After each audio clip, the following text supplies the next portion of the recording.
apakah sebegitu mahalnya biaya politik kita, dan ternyata memang sangat Sangat mahal. mahal. Bukan bermaksud berkompromi, tapi selama budaya dan ekosistemnya seperti itu ya Iya. politik uang akan tetap ada. Tidak semua pemerintah daerah punya kapasitas yang sama. Masa ini yang honor kita udah kirim NPWP, Iya, iya, berapa, iya, iya. maaf ya Mbak, harap maklum sebulan lagi.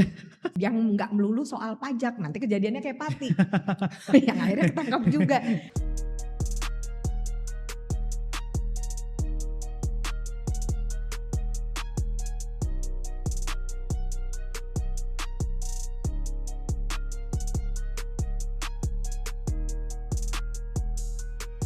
Halo Sobat Reformis, jumpa lagi bersama saya Muhammad Yusrianto, tuan rumah Reform Syndicate dalam program HUB Wicara.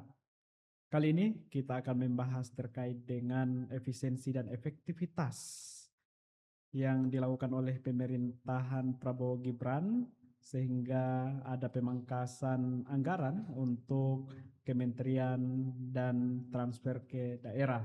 Nah, di sini kita kedatangan tamu, seorang senior di dunia penelitian, Mbak Adinda Renke Mukhtar. Selamat datang di Terima Reform kasih. Syndicate. Terima kasih Reform Syndicate, Mas Yusrianto undangannya. Sehat, Mbak?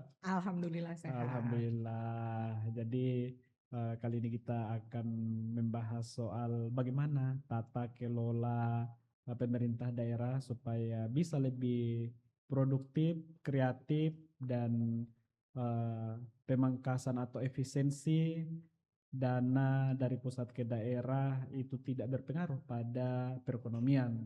Selama 2025 dan kita sudah masuki 2026, tentunya perlu kita berbicara lebih komprehensif terkait dengan tata kelola pemerintahan daerah supaya juga mendukung pertumbuhan ekonomi. Gimana Mbak soal kondisi hari ini ya? Gimana? Pertanyaannya kompleks banget ya. Makanya nggak detail pertanyaannya Mbak. Makanya udah pertanyaan terbuka. Ini menarik ya, Mas Yusrianto dan teman-teman Reform Syndicate, karena kita tahu otonomi daerah kita juga punya umur yang cukup panjang, dan harus diakui bahwa kebijakan efisiensi ini memengaruhi dinamika desentralisasi dan otonomi daerah di Indonesia, termasuk hubungan pusat daerah, keuangan, harmonisasi dan lain sebagainya.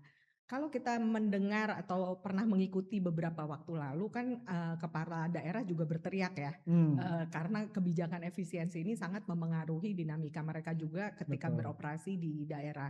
Bagaimanapun misalnya kalau kita baca catatan dari Kementerian Keuangan, memang daerah yang bergantung pada TKD, gitu ya, transfer ke daerah. Dan ini menarik kalau kita melihat dua sisi pro dan kontra gitu, karena saya juga sempat menelusuri beberapa bacaan gitu, misalnya dari DPD Tamsil Linrung menulis sebenarnya gini deh, ini peraturan kan udah jadi ya, ya harus diteruskan gitu ya sebagai bagian dari program, tapi di mana kesempatan bisa diambil oleh pemerintah daerah melalui tata kelola. Nah makanya tadi seperti yang Mas Yusrianto bilang soal pentingnya tata kelola yang inovatif, kreatif gitu, yang bisa tetap efisien dan efektif untuk pemerintah daerah. Nah di sisi lain memang tantangannya dengan 80% yang sangat bergantung pada TKD tersebut, tentu ini menjadi guncangan. Ya kita tahu juga tahun ini akhirnya jadi 693 triliun, tapi tetap secara kerangka besar kan ada penurunan ya, secara umum karena impres ini menjadi turunnya jadi sekitar 50,2 triliun. Ini angka tapi dan juga real dan berpengaruh ke tiap daerah secara berbeda. Dan di Kementerian Keuangan kan juga ada, ternyata memang ada direktorat khusus soal perimbangan keuangan pusat dan daerah. Nah saya pikir sebenarnya yang penting adalah untuk menyikapi hal ini benar-benar adalah soal data dan informasi yang transparan dan akuntabel. Agar apa? Agar ada sinkronisasi antara pusat dan daerah gitu. Dan ini beberapa kali disebut juga oleh para pakar gitu ya, yang untuk memastikan agar pemerintah daerah itu bisa menyelaraskan programnya dengan misalnya PSN gitu. Nah kritik dari teman-teman termasuk dari KPPOD misalnya adalah ini kok kayaknya agak bertentangan dengan Asta Cita ya, poin 7 gitu, soal reformasi birokrasi yang misinya harusnya penguatan otonomi daerah. Dan ini menarik Mas Yusrianto karena semangat kita punya desentralisasi kan untuk memperkuat layanan publik di daerah gitu, Betul. karena nggak semua bisa dipegang oleh pemerintah pusat. Nah tentu saja dengan 80% yang dinamikanya sangat bergantung pada pusat, ini akan sangat berpengaruh terhadap pelayanan publik karena kebanyakan TKD itu dikatakan digunakan untuk misalnya membayar untuk biaya kesehatan, Betul. perawat, guru, perbaikan jalan dan lain sebagainya. Di sisi lain tidak semua pemerintah daerah punya kapasitas yang sama. Iya iya iya Ya misalnya iya. SDM-nya atau memetakan, aset daerah Iya itu kan iya. sebenarnya bisa jadi jalan keluar atau Betul. lewat, public private partnership Hmm. misalnya, kolaborasi gitu dan yang nggak melulu soal pajak, nanti kejadiannya kayak Pati yang akhirnya ketangkap juga. Kan kreativitas seperti ini memang perlu ada ilmunya dong Iya gitu. iya iya. Nah ini yang menjadi tantangan, gimana ada sinergi pusat daerah, ada peningkatan kapasitas sehingga daerah juga tidak tertatih-tatih karena kita nggak bisa expect semua daerah kayak Jakarta yang setidaknya bisa hampir 60% dia bisa membiayai Iya iya dirinya iya. gitu. Ya karena memang dana yang dipangkas itu cukup besar walaupun sebenarnya dari 2025 ke 2026 mengalami penurunan. 2025 kemarin itu sebesar 919,9 triliun, kemudian 2026 itu kan mengalami penurunan sebesar 7,76%. Artinya turun ke 848,52 triliun. Lumayan ya. Lumayan 7,6%. Ya. Nah mudah-mudahan tahun depan 2027 juga mengalami penurunan. Nah ini juga menjadi ujian bagi pemerintah daerah supaya bisa lebih inovatif. Betul. Nah ketika misalnya nggak inovatif ya itulah contohnya kayak misalnya menaikkan pajak bangunan pajak, menaikkan pajak ya ada yang 250, 500 bahkan ada yang 1000. Wow. Makanya kan kemarin Agustus salah satu stimulus gejolaknya itu kan karena persoalan kenaikan pajak. Benar. Gitu. Nah, jadi memang problematika ketika ini kan daerah-daerah ya Mbak ya, kelihatannya mereka ini shock dengan kebijakan efisiensi itu ya Mbak. Betul. Hmm. Saya ya pasti ada goncangan karena Iya, tadi iya, iya. catatannya aja kan hampir 80% seperti itu dengan Iya, iya. variasi karakteristik dan kapasitas fiskal daerah yang Betul. berbeda-beda. Nah ini sebenarnya yang bisa dimanfaatkan adalah bagaimana data-data yang ada ini termasuk dari Kementerian Keuangan, Bappenas dan lain sebagainya atau Kemendagri bahkan bisa dimanfaatkan untuk menjadi panduan daerah gitu. Karena tidak fair juga rasanya menurut saya kalau hanya mengatakan efisiensi. Karena sekarang kalau kita dengarkan diskursusnya kan lebih banyak ya pemotongan, jarang yang membicarakan soal ya tadi inovasi dan lain sebagainya. Tapi mungkin gapnya ya adalah perlu dipelajari ya apakah pemerintah daerah dilengkapi dengan kemampuan seperti itu gitu. Karena kan kita tidak bisa expect semua pemerintah daerah seperti Jakarta, Jogja atau Bali yang paling tidak bisa memahami oke misalnya Bali dengan sektor pariwisata, Jogja UMKM, ya Jakarta kan adalah pusat ekonomi ya. Sampai sekarang juga kita masih ada juga pusat politik gitu sampai IKN dibangun. Nah gap-gap seperti ini yang menurut saya perlu ditindaklanjuti seperti apa. Nah kolaborasi itu menjadi kunci dan kita juga menurut saya tidak bisa dengan mudah mengatakan ayo dong pemerintah daerah bikin inovasi, permudah investasi. Sementara SDM-nya juga belum tentu memahami apa tuh manfaat investasi. Nah saya ingat pernah waktu itu observasi di Bojonegoro waktu itu zamannya Kang Yoto. Dan yang menarik adalah memang badan yang terkait dengan penanaman modal itu memang sangat membantu investor luar. Jadi mereka sadar bahwa Bojonegoro itu bukan daerah yang kaya, tapi mereka bisa memetakan misalnya oke daerah yang sumber dayanya atau areanya bisa digunakan untuk industri sepatu misalnya. Tapi dia mempermudah oke investor kita carikan lahan tapi ini syaratnya. Dan pemerintah daerah terbuka, datanya terbuka sampai di level desa. Yang ingin saya katakan adalah kalau leadership-nya juga tidak punya pemahaman soal keterbukaan ekonomi, kemudahan usaha, memang tidak bisa dipaksakan gitu.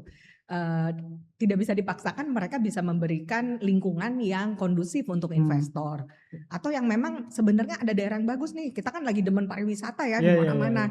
tapi belum bisa membangun pariwisata itu juga nggak mudah, bukan hanya soal lingkungan fisiknya, tapi kan Betul. lingkungan sosialnya Lingkungan siap sosial nggak? harus menunjang. Exactly gitu, jangan dipalakin kalau ada turis misalnya, hal-hal seperti itu, atau hal lain apa yang kreatif yang bisa dilakukan oleh pemerintah daerah. Tapi lagi seperti yang saya katakan, harus dilengkapi gitu sumber dayanya, bagaimana mereka bisa merealokasi anggaran gitu, prioritas seperti apa. Dan yang menarik menurut saya kalau bisa lagi merujuk ke studinya KPPOD, catatan kritis mereka adalah tidak bisa gitu ya, karena misalnya ada undang-undang tapi memberikan diskresi lebih luas agar pemerintah daerah tunduk kepada diskresi kementerian. Nah ini menarik karena ada logika kekuasaan ya, relasi kuasa. Bayangin Anda kita kalau bicara otonomi daerah kan ada soal pembagian tugas ya. Pembagian tugas. Ada dekonsentrasi, ada desentralisasi, dan otonomi itu apa maknanya?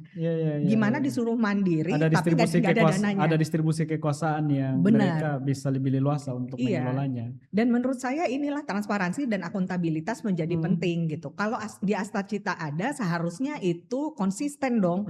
Jangan malah disunat. Jadi maksudnya kalaupun harus disunat atau perlu dia didorong untuk kreatif dan punya inovasi, jangan juga sifatnya sentralistik karena menurut saya itu menjadi anomali gitu. Tapi kan kementerian-kementerian juga dipangkas juga anggarannya. Kementerian dipangkas kecuali kementerian tertentu. Dan kita tahu beberapa program atau proyek strategis nasional itu kan punya jatah anggaran yang luar biasa, termasuk MBG gitu. Dan ini menantang karena beberapa daerah kadang juga sekolah rakyat kita juga ada ya, sekolah rakyat, koperasi Merah Putih. Ya, dan itu kan meminta dana dari pemerintah daerah juga, gitu. Nah bayangkan ketika pemerintah daerah dikasih PR, sementara mereka juga lagi dipangkas. Menurut saya itu overwhelming sih kalau mereka tidak dibobot atau dilengkapi juga dengan kemampuan misalnya entrepreneurship. Dan ini kan bukan pekerjaan semua orang, jangan makanya butuh kolaborasi, misalnya orang yang bisa memetakan sumber daya, mengetahui anggaran ini bisa diprioritaskan untuk apa, karena tiap daerah punya kebutuhan dan kondisinya masing-masing. Betul. Gitu. Ya karena memang itu tadi ada 80% yang tergantung sama TKD ya, transfer daerah. Nah itu hanya 4,76% atau 26 daerah dari 548 yang memiliki kapasitas fiskal kuat. Wow. Hanya kan sedikit banget, Mbak. Betul. Nah kemudian 268 daerah atau 54% memiliki ketergantungan TKD lebih dari 80% terhadap pendapatan APBD. 334 daerah memiliki ketergantungan TKD di atas rata-rata nasional, tinggi banget ketergantungannya. Kemudian untuk kabupaten 98% atau 407 dari 415 kabupaten masuk kategori kapasitas fiskal lemah. PR banget ya. PR banget. Kalau tingkatan kalau kota 12%. 12%, 11 dari 98 kota memiliki kapasitas fiskal kuat. Hanya 11 dari 98 kota. Hanya 11 yang ini ya hanya kapasitas 11, fiskal. Betul. Nah kemudian data selanjutnya Mbak, dua provinsi itu yang sangat rendah, Papua dengan Papua Selatan. Rendah, yang kategori rendah 16 provinsi, Sumatera Barat, Jambi, Bengkulu, DIY, Yogyakarta, Sulawesi Utara, dan seterusnya. Kalau sedang itu 12 provinsi, termasuk Riau, Sumsel, Lampung, Jabar, Jatim, Kalbar, Papua. Yang tinggi 5 provinsi, yang tinggi ini ya, kemandiriannya. Itu Sumut, Sumatera Utara, DKI Jakarta, Kalsel, Banten, Kaltara. Yang sangat tinggi 3 provinsi, Kalteng, Kaltim, Papua Barat. Menarik juga itu. Kira-kira kontribusinya dari mana ya? Iya. Kayaknya pengelolaan sumber daya alam sama industri kayaknya. Iya. Dan yang ini juga yang menarik ya, karena salah satu argumen soal TKD ini dan proporsi efisiensi itu kan juga nggak lepas dari bagi hasil pusat dan daerah, yang dimana dilihat misalnya jatah daerah itu ya tergantung bagaimana penerimaan negara di pajak misalnya dan lain-lainnya. Berpikir kritis itu dan kreatif kan nggak mudah ya kalau kita nggak punya sumber dayanya, dan memastikan bahwa apa yang dilakukan daerah kan, kita bukan negara federal loh ya, jadi harus dia bisa sejalan dengan program nasional. Tapi saya pikir di poin ini justru pemerintah pusat jangan hanya memberikan instruksi, Iya, tapi iya, juga iya. menggandeng gitu. Karena ini perlu peningkatan kapasitas. Dan tadi kayak Mas Yusrianto bilang, permasalahannya kan masih ada korupsi nih, gitu. Itu Ya, aja PR banget gitu. bayangkan Mbak, berapa banyak kepala daerah yang korupsi dalam beberapa bulan terakhir ini. Yang Lampung tertangkap. Tengah, Ponorogo, Madiun, Yang ayah sama anak tuh di mana ya? itu Bekasi. Bayangin Itu ya. Bekasi, kemudian ditambah Gubernur Riau, yang baru-baru Pati. Iya, Pati sama Madiun ya. Pati sama Iya. Madiun. Iya, iya. Itu. Dan bahkan yang Pati itu juga melibatkan kepala desa yang dipanggil kan akhirnya. Iya. Dan saya pikir sebenarnya gini, Di bagus. Bekasi juga, Di kalau nggak Bekasi? salah ayahnya kepala desa. Nah, jadi ini banyak sih tembakannya menurut saya. PR kita tuh sangat banyak. Kalau kami dari The Indonesian Institute, dari dulu tuh kita punya riset misalnya soal reformasi kelembagaan internal partai politik. Karena kita tahu kepemimpinan nasional, kepala daerah dan lain-lain kan dari hulunya dari partai politik. Betul. Bagaimana rekrutmen itu seharusnya meritokrasi, demokratis, Bukan dengan karena terbuka. banyak duit. Iya, duit udah gitu nggak ada kemampuannya gitu ya. Dan ya integritas itu sangat penting. Itu menjadi permasalahan kalau misalnya proses rekrutmen, nominasi, kandidasinya juga bermasalah. Betul. Gitu. Dan ini menjadi bermasalah seperti yang kita sempat ngobrol di bawah. Kalau kepala daerah dipimpin DPRD, cuman korupsinya bergeser. Bergeser. Cuma masyarakatnya memang nggak menikmati dana-dana kos politik itu. Iya. Cuma nggak rusak masyarakatnya kalau kayak gitu, Mbak. Nah, yang ngajarin rusak tuh kan sebenarnya dari politisi. Elit. Iya gitu. Saya lupa bahkan kayaknya ICW tahun 2004 ya, pemilu-pemilu termasuk pemilu awal-awal setelah juga reformasi, yang mengatakan bahwa akhirnya masyarakat menerima politik uang karena menurut mereka ya itu udah bagian yang normal aja. Dan intinya gini, kalaupun masyarakat punya suara, ya ibaratnya mereka mengatakan udahlah saya ambil uang ini tapi belum tentu saya pilih kamu. Karena 5 tahun kemudian Anda ada di mana kan nggak tahu. Tapi kan itu membuat demokrasi rusak ya. Artinya tidak sehat gitu. Jadi hubungan kita pas masa kampanye aja. Abis Cuma kan itu udah. persoalannya begini Mbak, kalau kita berbicara soal partai politik yang kemudian mendistribusikan orang-orang atau kader-kadernya ke legislatif maupun eksekutif, mereka kan berbicara demokratisasi, tapi di internal sendiri enggak melakukan demokratisasi. Nah, makanya kan konsekuensi logisnya ketika misalnya ada pemilu dan yang diangkat itu bukan tadi melalui proses rekrutmen yang meritokrasi, kemudian ada kaderisasi di dalam dan memang ideologis partai, malah mereka yang terpinggirkan, yang diutamakan yang memiliki modal besar dan didukung oleh oligarki korporasi. Benar, akhirnya itulah wajah partai politik dan demokrasi kita saat ini gitu. Saya pikir nggak kurang-kurang ya kita sebagai bagian dari masyarakat sipil mengkritisi itu. Tapi memang ketika bukan bermaksud berkompromi, tapi selama budaya dan ekosistemnya seperti itu ya politik uang akan tetap ada. Cuman kan akhirnya mungkin mitigasi atau pencegahannya adalah penegakan hukumnya. Betul. Dan literasi juga, edukasi politik ke pemilih gitu. Apakah sebegitu mahalnya biaya politik kita, dan ternyata memang sangat mahal. Makanya heran kalau orang bayar utang kan. Betul. Itu kan Lampung Tengah. Bupati Lampung Tengah itu kan alasannya untuk bayar utang kampanye ke bank. Aduh. Belum nih kalau ada pinjol-pinjol kita nggak tahu ya. Bayangin sekarang udah jangan sampai juga untuk menutupi efisiensi anggaran pinjol. Jangan sampai. Jangan karena semangatnya bisa dipahami, karena yang menarik adalah bagusnya di asosiasi pemerintah kabupaten dan pemerintah daerah juga bersuara mengenai hal ini. Ada optimisme juga sebenarnya, tapi tetap ada suara yang tolong dong pemerintah pusat, kita ngobrol bareng dulu nih, kita sinkronisasi, kita harmonisasi aturan, agar pemerintah daerah tidak dilepas begitu saja. Karena lagi-lagi seperti yang saya bilang, kondisi di daerah kita, tadi berapa kabupaten kotanya jumlahnya atau secara keseluruhan? 548. Iya, kan nggak semua sama ya, Sama. kemandirian fiskalnya juga berbeda. Kemudian juga banyak kepala daerah itu yang mengalami kebingungan untuk mau memperbaiki mulai dari mana.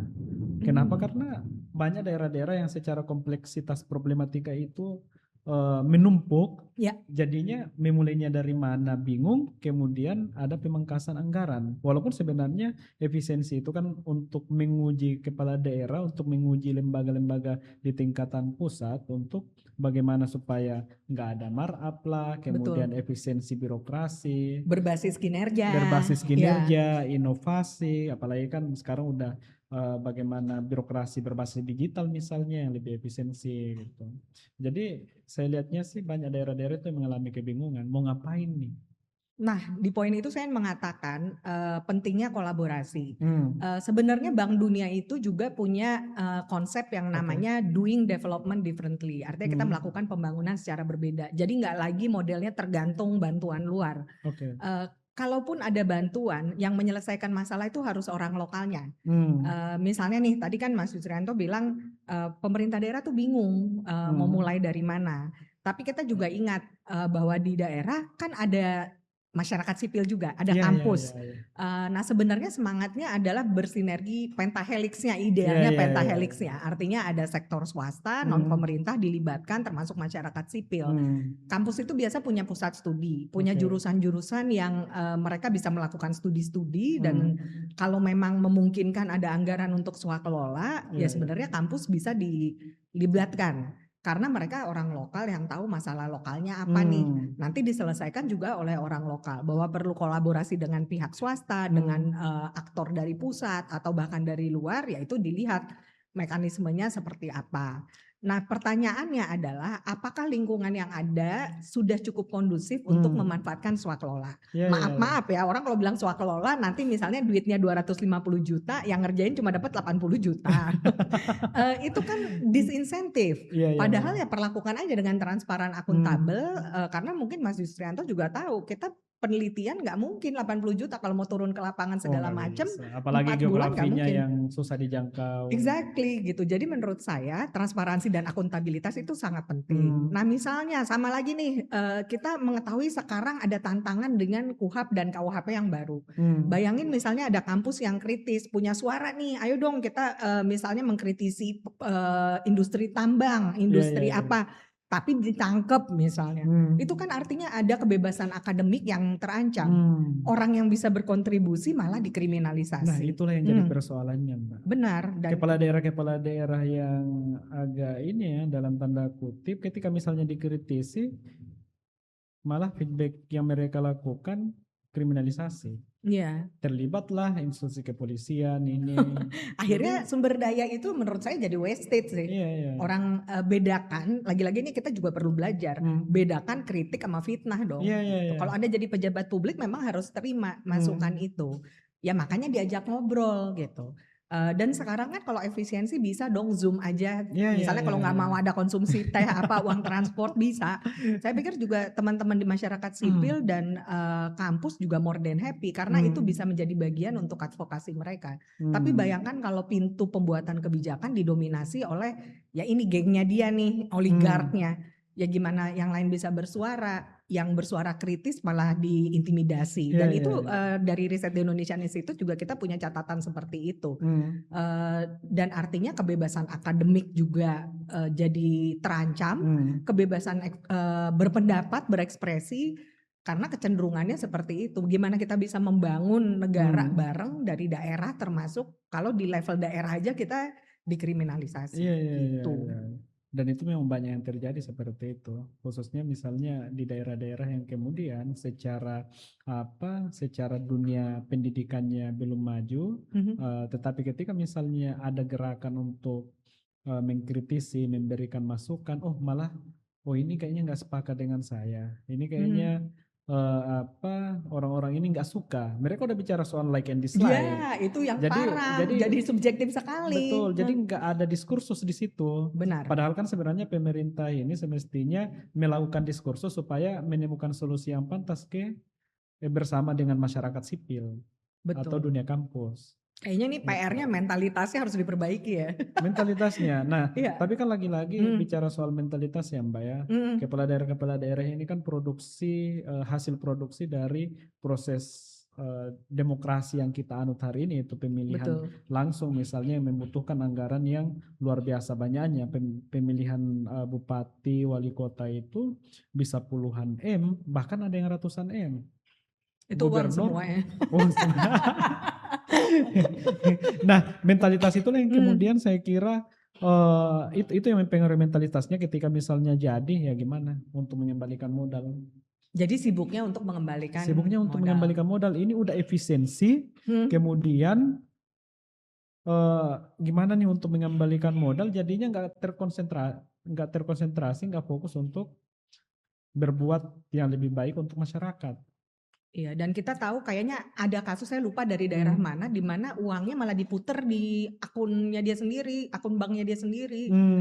Tapi nggak, dan ini menarik ya, mungkin pakar otonomi daerah yang perlu bicara sejauh mana dana daerah itu, misalnya gini nih, emas kan lagi tinggi nih, bisa nggak melindung nilai seperti itu, atau daerah di poin mana, karena kan memang salah satu aspek yang perlu didorong mengoptimalkan aset daerah. Tadi kan kita sempat ngobrol ya, kalau ada mes di Jakarta ya bisa digunakan untuk pendapatan daerah, misalnya ya udah kalau ada orang daerah datang ya di charge itu jadi pemasukan daerah, atau ada hotel-hotel daerah. Tapi kan malah banyak yang cari lobby benar.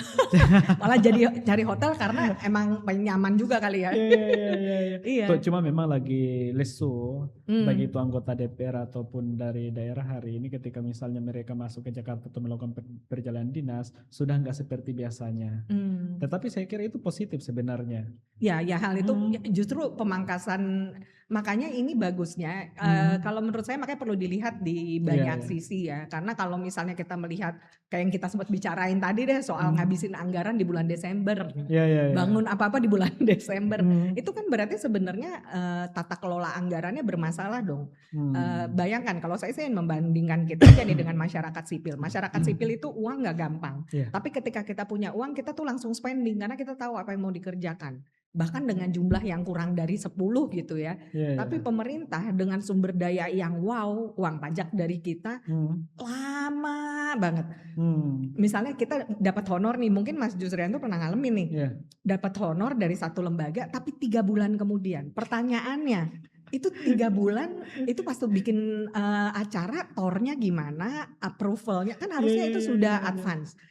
Kalau saya sih biasanya di Indonesian Institute biar itu cuma pengganti pulsa, begitu asal acara selesai kirim. Masa ini yang honor kita udah kirim NPWP berapa, maaf ya Mbak, harap maklum sebulan lagi. Saya bilang aduh, ini lucu gitu menurut saya. Atau ketika kita mengundang narasumber, padahal sekarang kan sudah semuanya serba cepat. Iya, dia mau kirim pakai apa, jadi itu jadi PR tentang efektivitas dan efisiensi. Dan kalau misalnya tekanannya adalah penyerapan, menurut saya itu malah menghambat penyerapan nggak sih? Kan mestinya harus udah di-spend gitu. Jadi menurut saya kalau memang, karena kita nih saling membutuhkan, kalau memang negara atau pemerintah baik pusat maupun daerah punya dana, ya optimalkan misalnya, tapi prioritasnya kan pasti berbeda-beda ya di tiap daerah. Cuman kalau membuat strategis ya dia harus cocokkan dengan Weather Astacita, dengan PSN, ya tapi dari pusat juga harus konsisten nih Mas Jusrianto, jangan top down semuanya MBG, apapun permasalahan MBG. Jangan-jangan daerah keseleo tuh bukan soal MBG, punya daerah, tiap daerah punya kendala atau masalahnya. Yang kita khawatirkan itu sendiri. Kan kepala daerah atau legislatif eksekutif main di MBG, vendor ya. Kalau DPR iyalah ya, udah DPRD juga. Jadi maksudnya mereka main bersama dengan tim-timnya. Jadi apa yang kemudian cita-cita awal dari MBG itu tidak berjalan sebagaimana mestinya. Iya benar. Dan kalau dibilang untuk menciptakan pertumbuhan ekonomi, tapi kalau semua jatahnya yang ngambil elit-elit politik, ya kasihan yang sebenarnya orang yang bisa, sebenarnya perusahaan catering atau orang-orang yang bisa memegang MBG dengan efisien dan efektif gitu. Jangan sampai di daerah itu hanya terkonsentrasi ke beberapa aja untuk perusahaan catering, kemudian suplai bahan material, padahal kan semangatnya itu bagaimana ekonomi bisa tumbuh, kemudian sirkulasi pendapatan masyarakat bisa berlangsung dengan baik. Nah, tetapi kan yang terjadi misalnya ada ketimpangan-ketimpangan ya. Kalau di Indonesian Institute kan sebelumnya pernah meneliti itu. Ya kalau kita sih sebenarnya kalau MBG lebih ke gap-nya itu di hal seperti gizinya ya. Kan itu juga bermasalah. Stunting. Ya, dibilangnya untuk stunting, tapi sebenarnya program awalnya kan nggak seperti itu. Iya. Atau sebenarnya lagi-lagi kembalinya ke tata kelola gitu. Menurut kami misalnya akan aneh gitu hal-hal yang sebenarnya sipil bisa pegang, termasuk kayak agriculture, pertanian, ketahanan pangan. Kenapa dipegangnya sama tentara dan polisi? Sementara kita tahu kayak kasus terorisme, korupsi, batas negara, perdagangan orang, narkoba, harusnya kan mereka yang fokus di situ. Iya. Buat saya kalau saya lulusan jadi pakar gizi atau kesehatan masyarakat nggak laku nih saya, karena diambil tentara. Atau sekarang menurut saya ada yang salah kaprah juga, mungkin pernah mengikuti juga beritanya guru honorer sampai nangis karena supir MBG Sambil minum. Iya. Baru kita lanjut itu soalnya seru itu Mbak.